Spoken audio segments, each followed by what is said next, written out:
এটার ভিতরে 4-5 জন করে বসার কথা ছিল, এর মধ্যে একজন বসছে, একজন মানুষ কি এতগুলো মানুষ কি খাবার করতে পারে? এটার বিচার করে দেন। সম্ভব নেই, তাইলে একটা বাড়ির ভিতরে 2-3টা মিটার কত ঘন্টা সময় নিতেছে?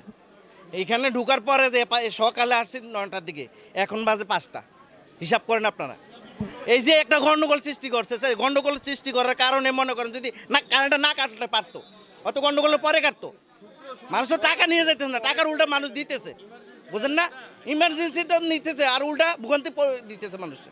আমি বলতেছি যে মিটার যেটা দিছে এগুলো মোটরে পানি উঠতেছে না, হঠাৎ করে বন্ধ হয়ে গেছে, ভাড়াটিয়া আছে, তো এটা এই ভোগান্তি তো আমরা ভুগতেছি। তো এটা এই মিটারটা আমরা চাই না, এটা বাতিল করে দেব। আপনার করার দরকার কি একটু দেখি।